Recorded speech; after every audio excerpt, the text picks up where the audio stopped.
So, welcome. A couple things first. I have sent out an announcement. Hopefully, people have started to look at that so far. But I do want to just kind of go through that again and make sure, I want to try and reach out to as many people as possible with this and make sure that everybody is aware of what's going on and everything. If you have not already heard, the university sent out an email right around noon or so saying that we are going back in person.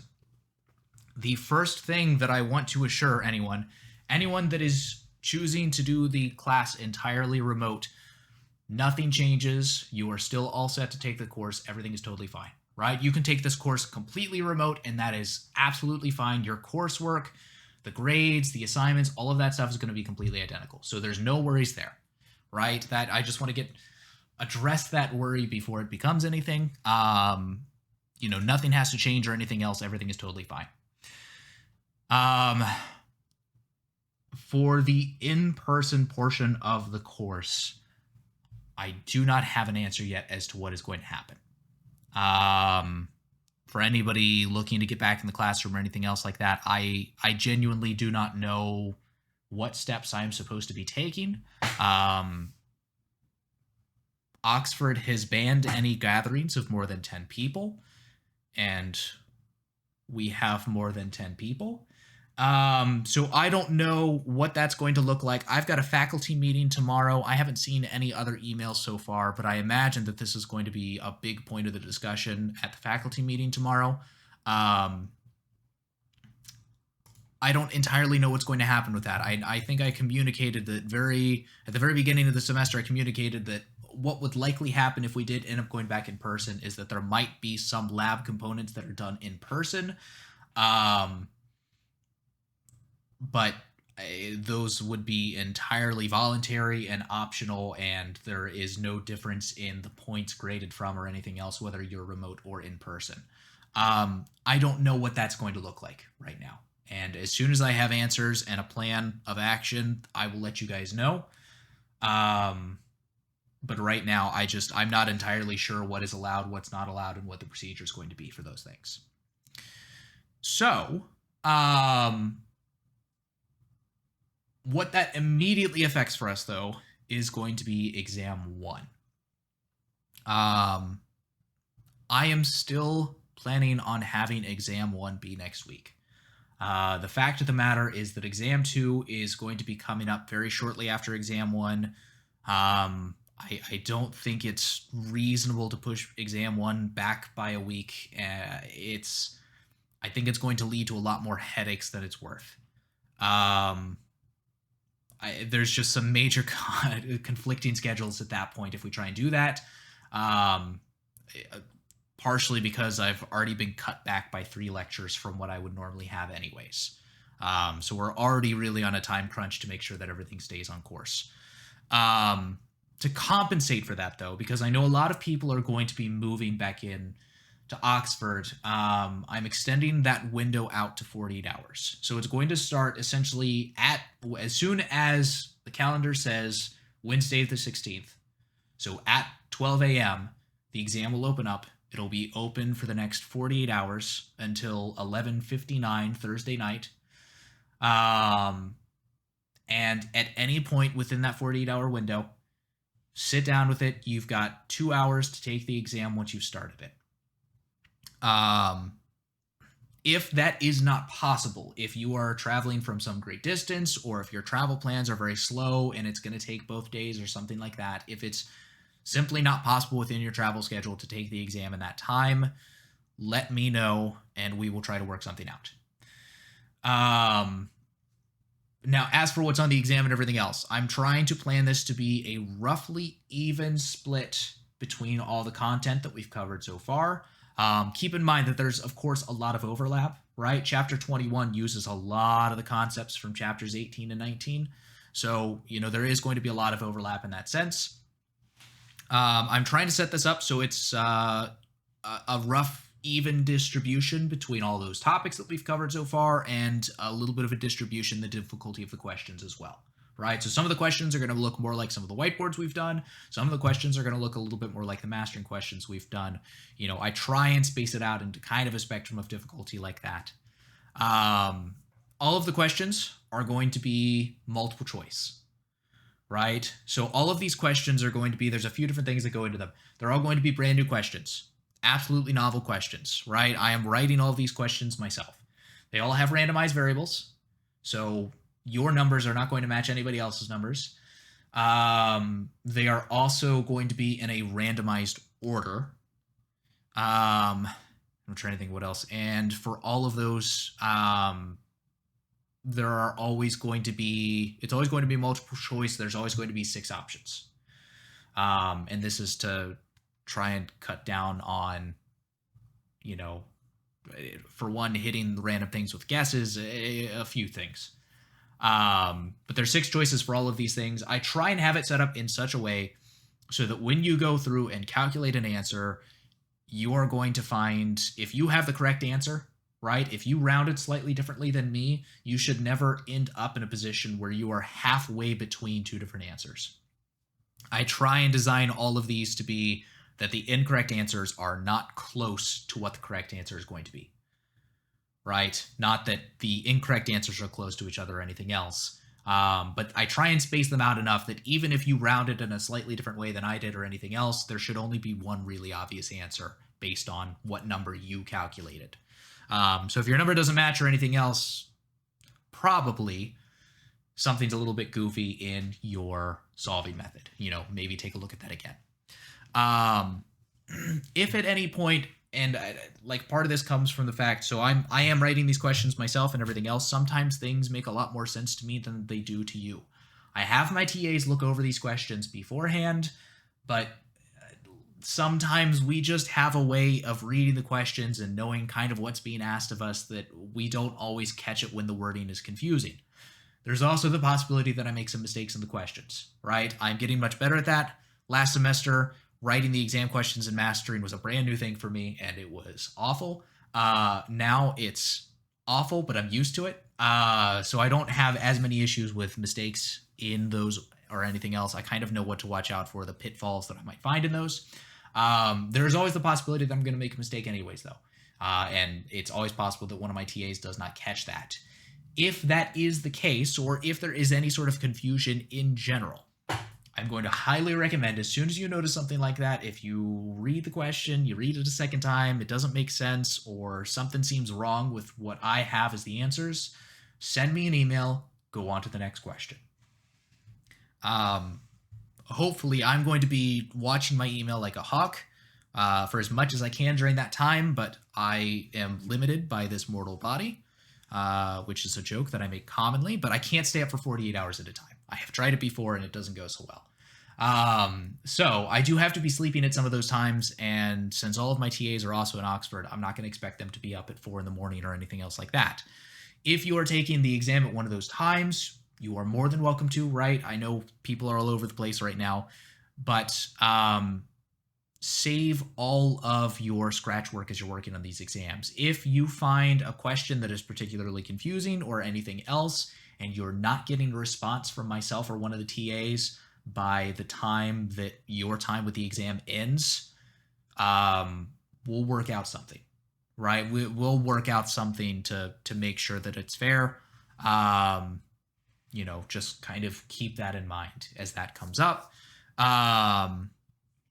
As for review and everything else, I am handpicking some questions right now that I think are good to look over. I'll be putting that up on Mastering, so you can find those.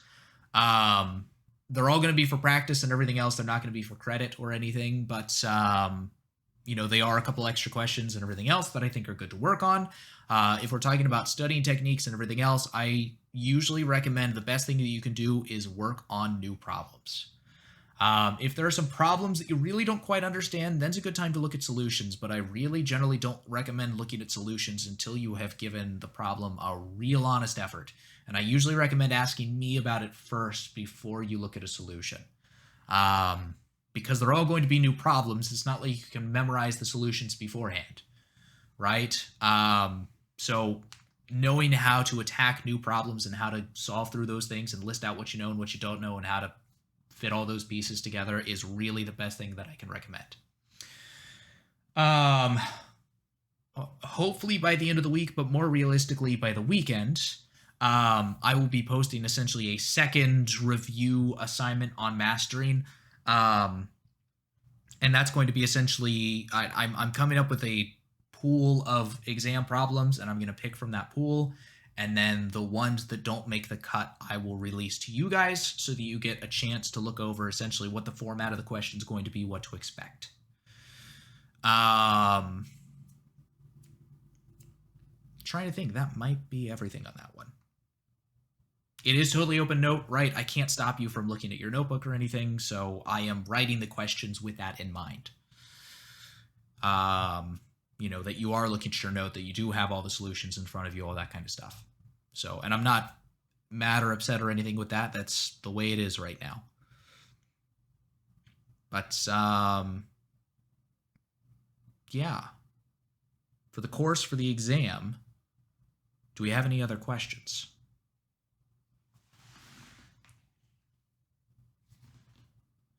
So, let's go ahead and dive into the lecture. Right? So, today we are starting the last chapter on thermodynamics. Right? We're all coming to a point in this, right? We're basically summing up everything that we've looked at so far. Let's really look at how we can apply it in some sort of way. And when I say apply it, I mean in a very idealized circumstance and not at all realistic, but an application, right? So kind of a little bit of a history on this, right? Thermodynamics was first made to explain engines, right? We had heat engines before we had a really good example of what thermodynamics actually was and those laws that dictate things. Because heat engines, for the most part, are pretty easy to make. You're essentially trying to take some source of energy, some place that's hot, and naturally, energy from a hot place is going to flow to a cold place. And what if we could take advantage of that and extract some of that as useful work? Right? Kind of like a water wheel does. A water wheel takes water that's at some high up place that's got a lot of potential energy. It falls through some cycle. We extract some of that useful work, and then it falls down into the pond or into the river where it's no longer useful to us, right? It's exhausted. Heat engine does exactly that, right? In just the exact same way. And the last thing that I want to really specify here is that this is a closed cycle. That means that by the end of this process, we get back to step one, right? And that's a really important thing. It's not an explosion, right? It's not a rocket engine or anything else like that, where a rocket engine, like some of them, if we're thinking like the old high school rockets you guys might have built, right? Those had an engine in such a way that, all the fuel burns out of that thing and then it's done, right? That's not what we're talking about here. We're talking about a circumstance in which we get back to step one again so that we can go through another cycle, like your car engine, right? Your car engine would not be very useful if it exploded once and that was it. So we've got some notation that we like to take with this though, right? And the first thing that I want to specify, we've got essentially, here's your input energy QH. That is all of your fuel essentially, right? From that, it's going to be split up into two separate places. Some of that is useful work out, right? That is the energy. If you're putting gasoline in, the gasoline burns. That's your input energy. Actually spinning everything that you need to spin, turning the wheels, making the car go. That's all of your work out. That is your useful energy. QC is the exhaust. The rest of the stuff that just frankly isn't useful, right? It's exhausted heat, and at a certain point, every engine needs some exhaust, right? No engine is perfect. You're always going to have some amount of exhaust or anything else like that. So keep that in mind. It's kind of one of those things that you're not always going to get, or more specifically, you're never going to get all of that energy out as useful energy. So, I like to draw little diagrams like this, right? And I think you'll notice, so does all of the physics teachers in the textbook and all that kind of stuff. We like to draw these things out, and it's kind of useful. It helps you visualize all of these separate pieces. But we've got a few new terms that we need to deal with here. So basically, we've got this new term for work. And I brought this up way back when we first started talking about work being done on the gas. I mentioned that it's in reference to the direction of essentially where's that work going? Who's the work being done in reference to? So when we're looking at a heat engine, we're not very concerned about the work being done on the heat engine, right? We really don't care about that. What we care is that that engine is doing work on something. So how we're referring to this work out is different than how we were referring to it when we were talking about gas.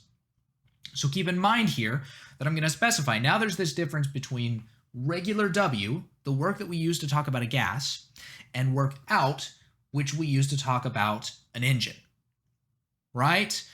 And in this case, we also sometimes refer to it as WS, which is work done by the system rather than work done on the system. WS and W out, they're the exact same value, right? It's just sometimes we refer to them a little bit differently, which is why we've got two names for them. But basically, work is exactly equal but opposite of work out, right? So any single time we're talking about a heat engine or anything else and you see work out, that's all good and dandy. But if we start to use any PV diagrams in any sense, just remember that you can immediately find work out by taking the negative of the old work, the one that we're used to using. Now, we've also got QH and QC. How do you talk about that when you're talking about some sort of bunch of different transformations within a gas? QH is essentially just taking every single time you see heat entering the system, heat going into the gas. Every single time Q is positive, that's part of QH. QC is the heat being exhausted by the heat engine, so that's every single time we see heat leaving the gas, or Q is negative, sum all of those up, and that's your QC, right? Hopefully everyone is with me so far. We have basically every single time we saw regular work being some sort of negative or anything else, right? We just changed the sign for work done by the system. So, comprehension check. We have an isothermal expansion. Which of these 5 descriptions fits the picture that we see? Take a minute. Think about it for a little bit. So, what I know right off the bat, right? If we're taking from the last slide, we can eliminate 3 of our answers immediately. Because we know work is equal to essentially the negative of work S, they're exactly opposite of each other. That means anytime we see some sort of thing like one of them is 0 and the other's not, that's out, and that's out. We've only really got 2 options here. So what we're going to do is we look at this and we think, okay, forget all this new stuff. Forget chapter 21 for a minute. If I was to approach this from what I have seen before with gases, what would I say about work? And I would say, okay, the gas is expanding. The gas is the one doing the pushing. Energy is leaving the gas. Work should be negative. Work S should be opposite of that. So our answer should be E. Does that make sense? We're basically flipping how we talk about the energy, right? Before we were talking about work being done on the gas. And here, we're basically saying, okay, how much work is the gas doing? That's what WS is asking, right? So if energy is leaving the gas, that is energy exiting the gas. That's the work that we're after. That would be positive for work S, but negative for regular work.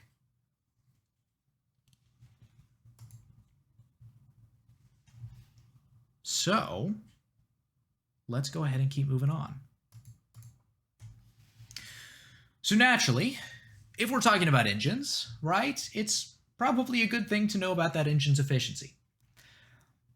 Energy conservation is still a thing that we have to deal with though, right? The first law of thermodynamics is not going to betray us now. Remember that that basically says that energy cannot be created nor destroyed, it can only be transformed. So, if there is a certain amount of input energy, QH, and there are places where there's energy going to be output, then basically the input has to equal the output. QH must equal QC plus work out, right? QH is always going to be the largest value of these 3. Then we can talk about the efficiency to basically say, okay, well, how much useful energy did you get? Work out divided by how much work did you have to put in to get that useful energy? Then you can do a few transformations on that, and there's these other two forms that you might see that use QC instead. My favorite's the first one. That's the one that I like to use the most. That conceptually makes the most sense to me, but all three of these forms, they mean exactly the same thing. So, let's try it out for ourselves. In one cycle of a heat engine, 55 kilojoules of heat is extracted from the hot reservoir up top, and 40 kilojoules is exhausted. So that word right there, exhausted, means heat leaving the engine. Right? Keep that in mind. Knowing that, find first the work output, and then once you have that, the thermal efficiency of this engine. Okay, I think I want to start to take a look at some of these steps here. So, what I'm going to do is I'm going to start by drawing a nice little picture, right? Oops, I should have gotten this as a new window ahead of time. There we go. Okay, let's bump that down like that. Okay, so I like to draw my picture when I start a lot of these things. It's kind of a little bit much when you're first doing these problems, and maybe you can discontinue it as you get used to it, but I think it really helps with visualizing the process that goes into this, right? So here's my engine, right? A big circle. And I say, okay, well, I have my hot reservoir. This is my input. I have my cold reservoir. This is where I'm going to exhaust all of that waste heat. And we'll draw some arrows for all of these. So first, from the hot reservoir, I pull my 55 kilojoules. Out of that, I'm going to extract some useful work. But how much? It's not clear yet. So let's focus on QC. QC is where all this waste heat goes, and I'm told that I have 40 kilojoules of waste heat. Right? And that's actually pretty reasonable. This percentage of waste heat versus input heat is actually fairly consistent with what we see in realistic engines. Right? It might seem a little bit low at first, but you'll kind of level with what values we should be expecting here. So if I just kind of look at this thing, I say, okay, well, the input has to match the output. I've got 40 so far. Work out needs to be 15 kilojoules to make up the difference. All right, but that equation, just in case, let me go ahead and write this out all the way. That's just taking QH. My input has to equal my two outputs. Right, that's the equation that I'm using for that. And then once I have all that, what I can do is I can say, okay, my energy, or my efficiency, not energy, my efficiency, eta, is going to be equal to work out divided by the total energy input that I had to have here. So this is 15 divided by 55. When we plug all of that in, we should find an efficiency something like 0.273 or 27.3%. Keep in mind, this is a unitless value because joules over joules cancel out. I don't have any units left over at the end.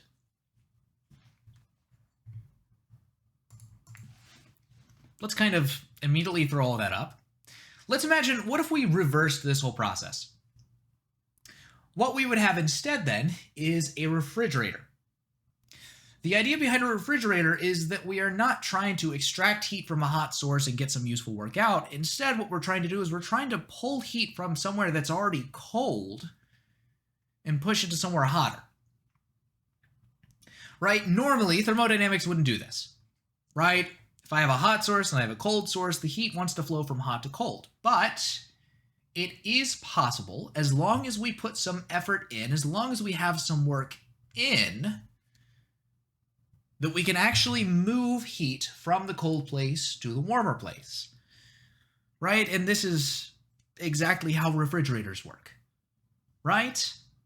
I think that's kind of the proof of the concept here. You have refrigerators and freezers. The system does indeed work, even if it's a little bit strange at first. And I like to talk a little bit about how the refrigerator actually works. You've got essentially two different sets of pipes. And it's refrigerant running through this entire thing. It's some sort of fluid that runs through it. But basically what you have is that inside the freezer, there's a very, very cold refrigerant that is going to be picking up a bunch of heat from inside the freezer, right? The refrigerant is colder than the freezer on the inside, so it collects a bunch of heat. It goes to a compressor, where that compressor takes the low pressure fluid and compresses it to a very, very high pressure, and then sends it into a tube on the outside of the refrigerator, where it's allowed to expose a lot of that heat to the rest of the room, right? That's actually a lot of what the noise of when you turn on a refrigerator or anything else, the noise is not from the refrigerator or anything. It's not from, you know, the refrigerant actually being pumped through the pipes. It's most often going to be because of that compressor, right? And that's what usually goes bad because that's a big moving part. So if you've got an old refrigerator or something else that's really noisy, usually it's because the compressor's wearing out. But when we're talking about something like this, we normally don't talk about efficiency anymore because it doesn't quite make sense. Instead, what we talk about is the coefficient of performance, capital K. It's not efficiency. It's not strictly less than 1, right? It can be some value greater than 1, and ideally, it is, right? Reasonable values for K are like 3, 4, 5, maybe up to 6. That would be really nice. But basically, it's a measure of how much heat can I extract from my cold reservoir versus how much energy I have to put in to do that extraction. So, you know, still naturally though, first law still applies, right? That hasn't gone away. Inputs have to equal outputs. So that's preserved, everything's fine, but we talk about it in a little bit of a different way. It's a heat engine in reverse. So let's try it out. Let's say I have 100 milliliters of water, and it starts at maybe a little bit colder than room temperature, 15 degrees Celsius. I place it in a freezer, and I want to get this down to ice at negative 15 degrees Celsius. If my refrigerator has a coefficient of performance of 4.0, how much heat is going to be exhausted into the room? So think about that. That's not QC anymore. Heat exhausted to the room to make this happen.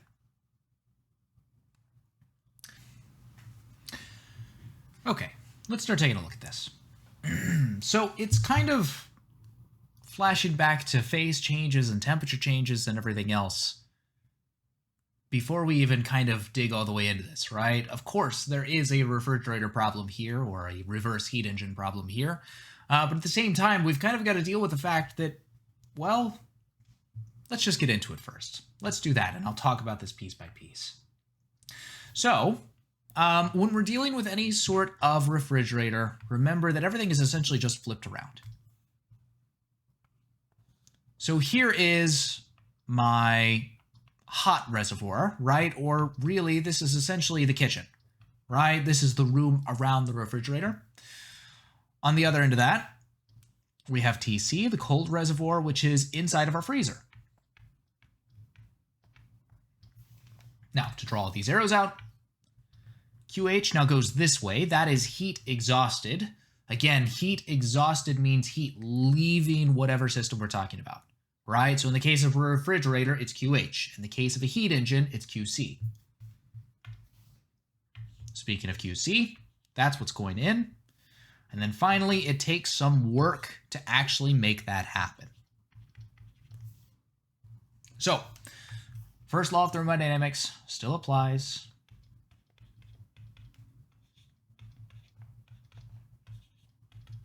And we also have that the coefficient of performance is 4.0, and that we can actually use that as well to say, okay, we'll work in times the coefficient of performance K, that's equal to QC. Well, good. That's helpful because that kind of ties some of our values together. So we could find the work in if only we had QC. Okay, so let's go there. We know that realistically, what's happening here, where's this energy coming from? We have some glass, right? And inside of that glass, we start with liquid water. Right? Look at all that liquid water. It's perfect. We want to turn that into ice. So we have to think back to our kind of calorimetry descriptions and a lot of things like that. So let's go over to the side here. And let's talk about this. So our process, water to ice. What we're doing here, right? We're starting at some initial temperature, 15 degrees Celsius. We're going to end at some final temperature, negative 15 degrees Celsius. But if we remember, right, there is a phase change in the middle of that, right? So to extract all this heat, that equation, Q net, also known as QC in this case, because this is really where we're trying to extract the heat from, this is going to have three separate pieces. The first piece we've got, it's the mass of the water times the specific heat while it's water times the temperature change. So that's 15 down to the freezing point of water. T final 0, T initial is 15, so this should be a negative 15. Then we have the phase change. So mass of the water times the heat of fusion. And that's a negative because heat is leaving. And then finally, we have the rest of the temperature change to get us back down to negative 15. Remember, the delta T takes care of our negative sign for us. So this is mass of the water times specific heat of the ice, so C of I, times, again, negative 15. Now, I've got a few of these different values, right? I know that the specific heat of the water, CW, is 4,190 joules per kilogram Kelvin. I know that the heat of fusion is 3.33 times 10 to the 5th.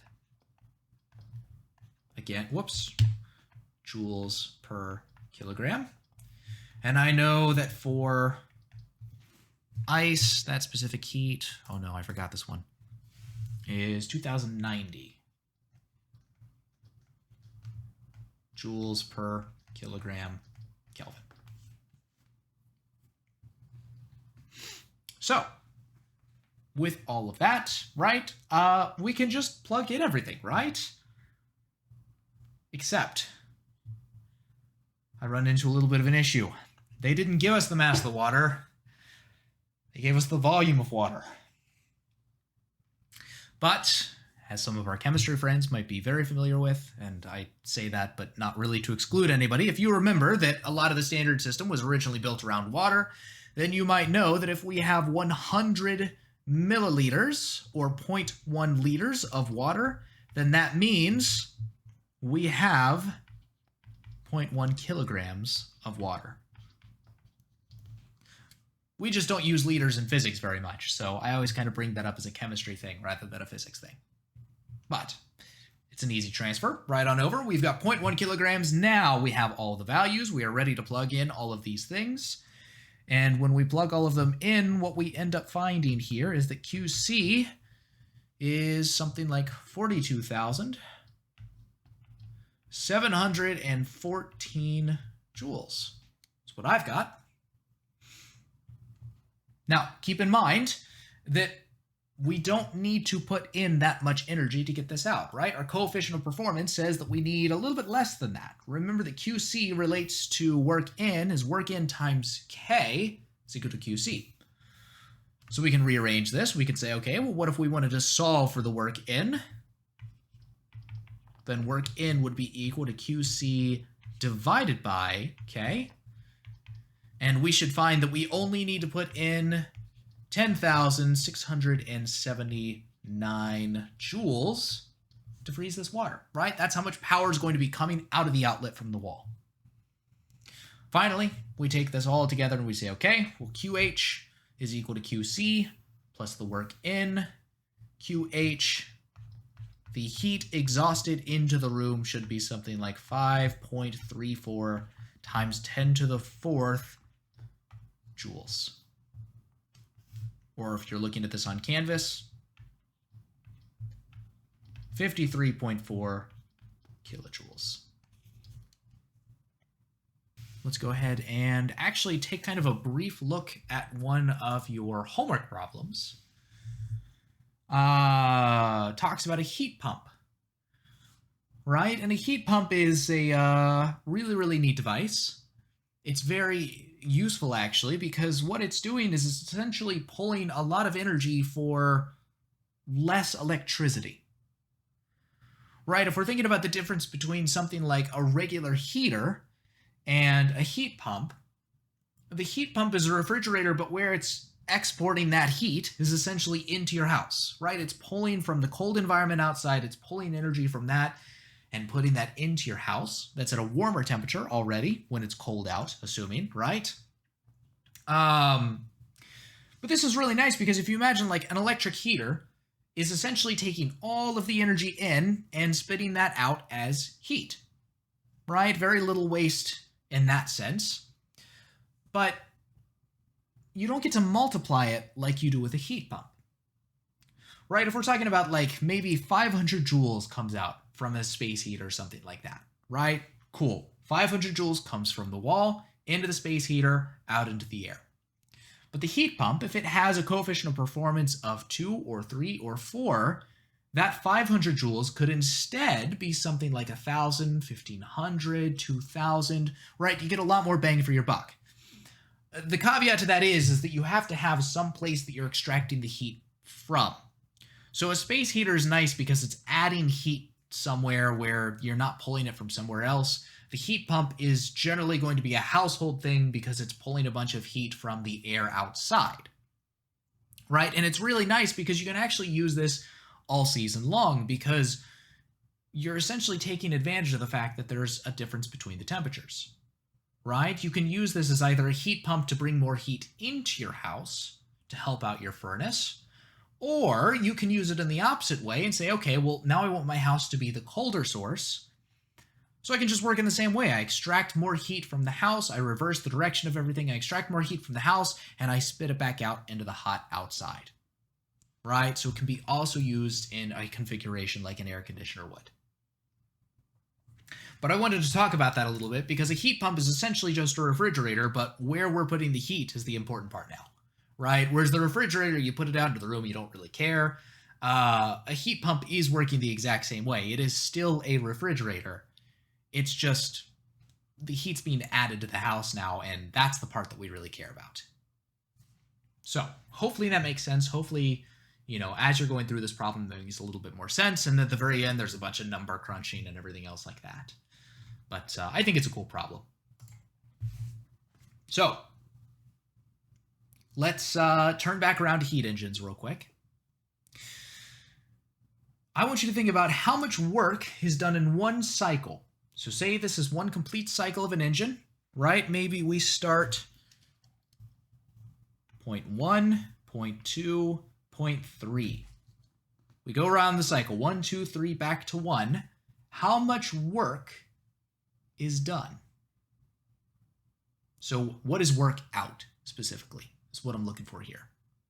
Take a couple minutes. Think about this one a little bit. Here's the trick. And this is the spot that's a little bit strange. So if I'm looking at this thing and I'm going from step 1, oh shoot, I didn't merge layers. So let's say we start from step 1, step 2, step 3. All right, we go through all 3 of these things. Then, okay, if I look at step 1 to 2, there's a fair amount of work going to be done here, right? Oh, I should have stuck with that pen. Draw some dotted lines here so we can see where this thing is going. And let's pretend it goes down right on top of 3. I know it's not an exact match, but... Okay, well then cool. The gas is expanding, right? So that's energy leaving the gas. If we were talking about WS, that would be a big positive value. Fantastic. All of this area all contributes to work going out. Right? Look at all that green space. Fantastic. Cool. If I look at these pieces individually, basically what I'm saying is that regular W is going to be a negative value. WS would be positive value, right? And if we're talking about our engines, WS is the thing that we care about. Okay, cool. Now we look at step 2 to 3. No work is done. That's fine. That's fine. But now we go from 3 back to 1. And kind of undo that work. right? This section right here is kind of undone. And that's important. Because remember that one of the big conditions that we're focusing on here, so in this case, work would be positive, but WS is going to be negative. One of the big conditions that we've got here is that this thing comes back to its original point again, right? If I'm thinking about like what happens inside of a car engine or anything else, well, great. The gas explodes and it pushes the piston, and that's fantastic. But again, if the piston doesn't come back to its starting point, then I can't do that again. At some point in this cycle, I need that piston to return to where it was from before. And that means that I need to compress the gas at some point in this process, right? I need to go back to my starting point, and so some work does have to be done on the gas, or else I don't return to point one. So when we're talking about stuff like work out of the entire system, remember that when we keep drawing these pictures of what goes on with heat engines, these are summing up a bunch of different parts all together at once, right? It's taking all of the important pieces and putting them in one big chunk together. If we're talking about work out as it's done in the complete cycle of the gas, then really all we need to pay attention to is the area inside of this curve, right? Inside of the loop. So if I take just that internal area right there, that immediately gives me my work out. That takes into account the fact that the gas does a lot of work, and then some of it gets back undone to get to point one, right? If I just take that area inside, it's already taken care of. So we should find that for our answer for this one, we're looking at 2,000 joules. Does that make sense? Does anybody have any questions?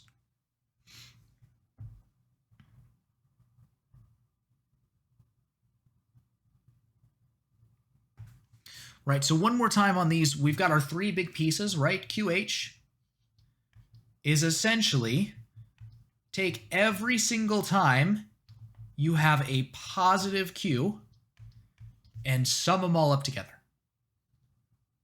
QC, heat leaving, is take every single time you see a negative Q and sum those all up together, right? And then make it a positive value. And then work out is sum up every single work. Positive or negative, group them all together. And that's how we can describe those three pieces, right? It makes the entire thing much easier to look at, especially if we have a bunch of different transformation processes like that. It's so much easier to just work with the big three variables. So let's get a little bit more practice on doing that. Let's imagine we have a heat engine described just like this. Now, in a diagram like this, when I see the arrow like that, that is a heat going in. This also a heat going in. And what I like to do with a lot of these pictures is the first thing that I like to do is sometimes I'll describe the different pieces that I see.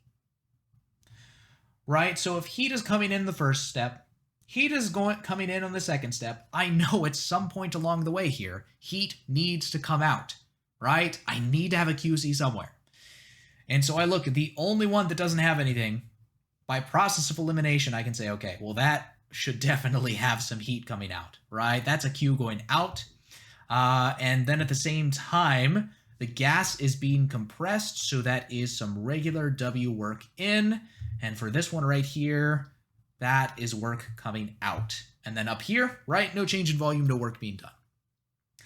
I like to do this sometimes to kind of ground myself in what I'm expecting out of each of these values when I'm looking at my graph, right? It doesn't tell me anything about the numbers themselves, but it does help me identify where I might be summing things and whether I expect certain values to be positive or negative. So, taking this diagram, I want you to find the output work, right? Total work out. I want you to find the heat exhausted, QC. And then once you've got that information, let's find the thermal efficiency of this engine. And it's not a very great engine, so don't expect a super high value. Okay, I think I want to start to take a look at this one. So, and I've kind of grouped this out into two pictures because on one of them I really want to draw. So again, I like to start this thing by piecing together every single time I see work being done, what direction that might go or something like that. Right? I'm actually more interested in what's going on with the heats in this case because as we kind of already know, if I know how to find the area inside of the curve, I'm already set with work out. So I want to focus on heat a little bit more. As I said before, it's a process of elimination that says, okay, well, if we have already had 2 of our 3 steps be heat in, we need to have heat out somewhere. So it's got to be this 3rd step. And if this is the only step, this whole thing right here is QC. Right? But I might also notice that these 2 together, those sum up to be QH, right? I take every single time heat is going into my gas, I sum all of those up together, and that makes my QH. So right off the bat, I kind of already have this value, right? QH should be 114 joules. Now, I run into a little bit of an issue when I start to talk about QC, right? Because while I know these 2 processes for QH, this value right here, that's not even one of our special processes, right? We don't have any idea what this thing should actually be unless we go the route of saying, okay, well, I know it's being compressed, so work is going in, and delta E thermal is equal to Q plus W. And then I would need to find the work done in this step, and I need to find the change of thermal energy from the delta T. But to do that, I need to solve over the number of moles for... That sounds terrible, right? Let's be honest. So instead of going through all that nonsense, what if instead we say, okay, well, I know that's QC, right? I know this entire thing right here, the heat from this step is QC, but I don't even need to worry about that one particular step. If instead I could find the total work done, well, I've got that other fun equation that says QH is equal to QC plus work out. So let's find work out, and then we can just solve QC from that. So that's what I have picture 2 over here for. Now I don't care about these extra Q's. Now I'm just concerned, what is the total work being done on the inside here? Right? And it's this nice, lovely triangle. So it's nice and easy for us to solve again. What I can do in a case like this, if I actually work out these numbers, I can say, okay, I've got a triangle. So this is 1/2 work out is equal to 1/2 times 200 kilopascal, so that's 200,000, times 100 times 10 to the -6th. All of that stuff thrown together, and we get 10 joules. Perfect. Now that we have 10 joules, we can come back to our first equation and say, okay, well, I know this is 114. I know work out is 10 by process of elimination. Again, QC ought to be 104 joules. So there's our heat exhausted. We have our value for work out. We can take this all together at the very end to say, okay, what is the thermal efficiency? Work out divided by QH. And it's kind of a pitiful number this time around. This is 0.0877 as I've got it, or 8.77%. And that's our final efficiency. So, are there any questions or anything like that? So I'll go back on this. I'll stick on this for a little bit longer. Any questions? Or is that starting to make sense?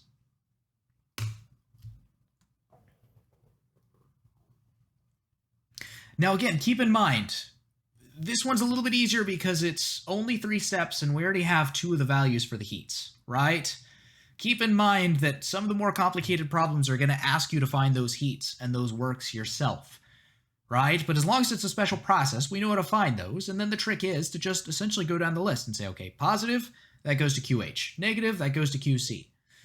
And you could just go down the list of those things and sum them all up on each side and find QH and QC that way. Here, it was just a little bit obnoxious to try and do that. I think it's possible, but yikes, right? That doesn't sound like fun to me. You can indeed have a negative work. right? In a case like this, we should have had a positive value because the large over top one, that is work out as a positive, and then work in as a negative. That's going to be a little bit smaller. But if we actually look onto the next slide here, in general, a heat engine will always be going clockwise, right? If it's a good heat engine, I guess otherwise that's some sort of contraption that you put fuel in and it's worthless. But a heat engine should always be the clockwise cycle. The refrigerator would actually look like it's going counterclockwise instead, because that way your work out would be negative. So it's really a work in. That's why it's maybe a better idea. Work system, I think, makes a little bit more sense broadly speaking. Because work system, WS, works for both the heat engine and the refrigerator. For the work out, like, it makes a lot more sense when you're talking about a heat engine, but it makes a little bit less sense when you talk about the heat pump or the refrigerator. So, you know, WS does have a purpose like that. You can technically use any fluid for an engine, and keep in mind that like combustion engines and everything else have all sorts of other crazy steps that we are just not going to talk about in this course. We're going to focus only on heat engines working on a gas, right? That's all we've really got to worry about. But, you know, keep in mind that there are other types of engines and there's all sorts of crazy things you could do with them. But the big broad points will still kind of hold true, that we can never beat 100%, because that would break the first law of thermodynamics, and that's a big no-no. But I think that is going to close out our 21-1 lecture. Next time, we'll cover essentially the limits of this energy, and also we'll get to talk about the Stirling engine, which is just a fun example of a heat engine. It's not super special or anything else, but it's I've got a fun demo that I love to run with this one. But until then,